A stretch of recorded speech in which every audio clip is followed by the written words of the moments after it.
Okay, so deep breath, everyone, because today we are going deep, really deep, into a case that's both fascinating and, honestly, pretty unsettling. We're talking about Donald Nielsen, the Black Panther. And it's a case that really gets under your skin, you know? I mean, Nielsen's story, it's this strange mix of meticulous planning, like almost military precision, but then these almost unbelievable blunders.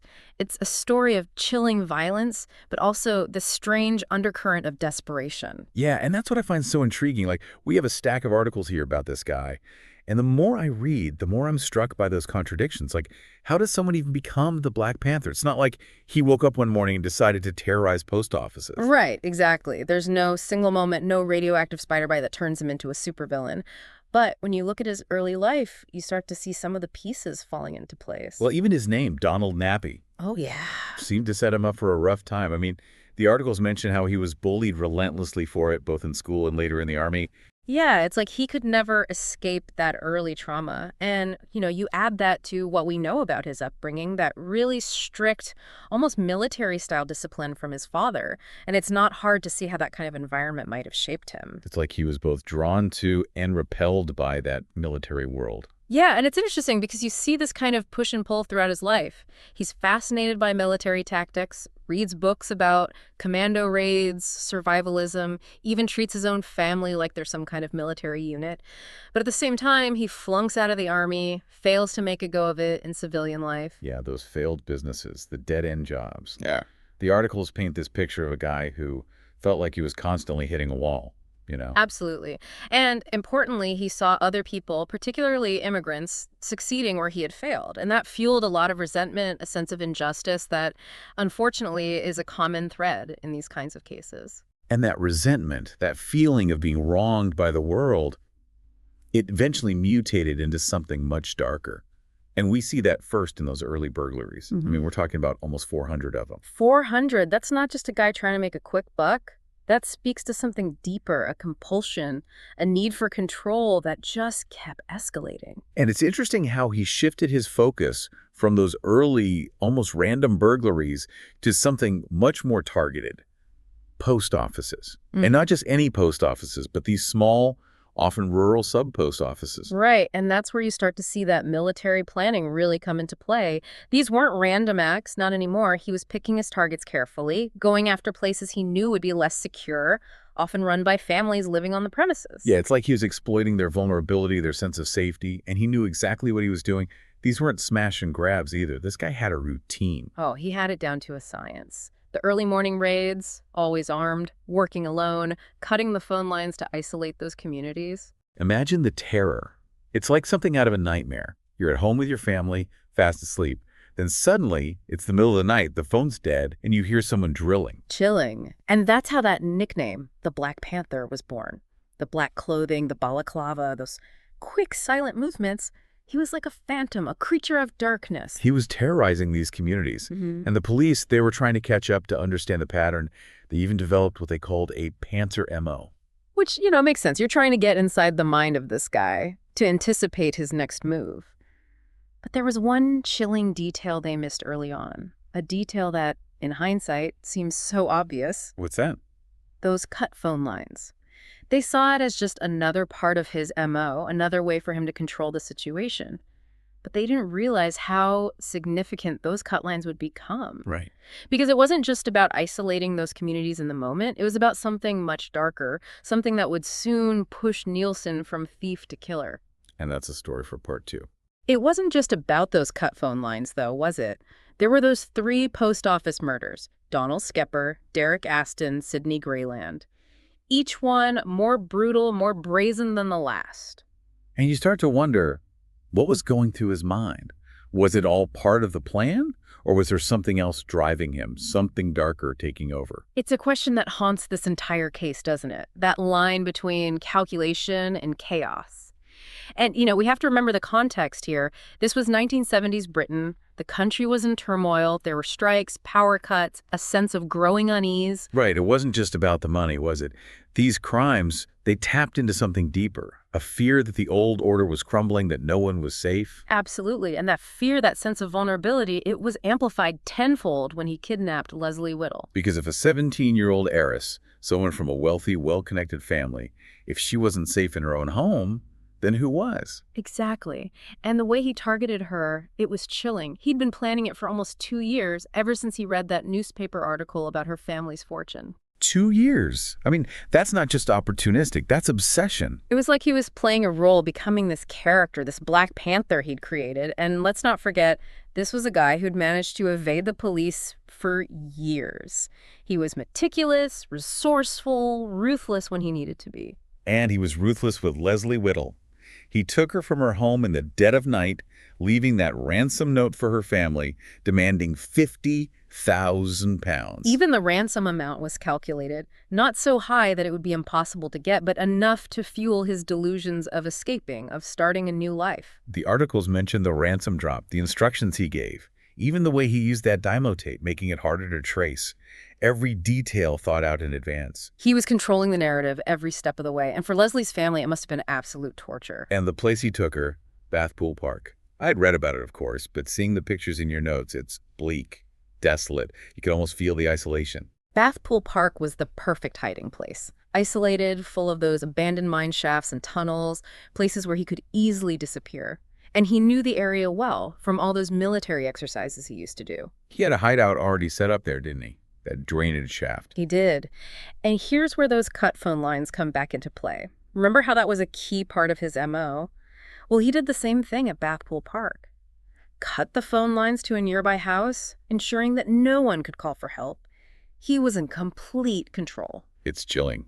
He was playing God with Leslie Whittle's life. And with the entire country watching, the pressure on the police was immense. This wasn't just another robbery gone wrong. This is a high-profile kidnapping. The stakes couldn't have been higher. Leading the investigation was Chief Souped, Bob Booth, a man who, by all accounts, was under incredible strain.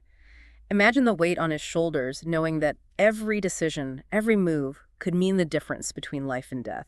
It sounds like those early weeks of the investigation were a chaotic mix of near misses and missed opportunities. They were. At one point, they actually sent Leslie's brother, Ronald, to deliver the ransom money. Yeah, he was supposed to leave the money at a designated spot, but he was delayed, and Nielsen, spooked by a passing police car, he just vanished. Gone, just like that.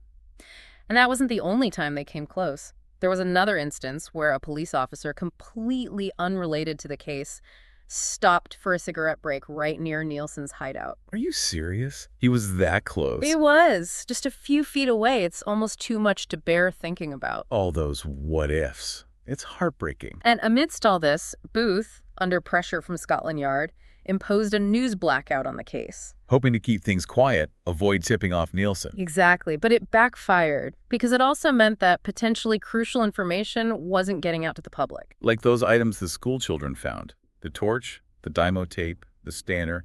Exactly. They found all of that scattered around the park weeks after Leslie's disappearance. And any one of those items, if linked back to the case, could have been huge. But because of the news blackout and maybe some tunnel vision on the part of the investigators, it was all missed. That's just devastating. All those missed opportunities, all that time wasted. And tragically, time was something that Leslie Whittle didn't have. Her body was eventually found in that drainage shaft hanging from a wire noose. It's hard to imagine, even after Leslie's death, with the whole country on edge, Nielsen, he kept going. I know, it's almost unthinkable. This guy, he was like a ghost, a shadow. And the police, they were desperate to catch him, but he was always one step ahead. But how? How do you just vanish after something like that? It's like he had this whole other life hidden in plain sight. And in a way, he did. Remember, this is a guy who was meticulous, a planner. He knew how to blend in, how to disappear, and he was resourceful. He had to be, to stay ahead of the game for so long. But even the most resourceful criminals, they make mistakes. And Nielsen, he was no different. No, he wasn't. It was only a matter of time. And unfortunately for him, time ran out in December 1975, almost a year to the day after Leslie Whittle disappeared. December 1975. That's when those two police officers, Tony White and Stuart McKenzie, they spotted him, right? He did. He was acting suspiciously near a post office in Mansfield. A post office. Even after everything, he was drawn back to those familiar targets. Like you said, even the most resourceful criminals make mistakes.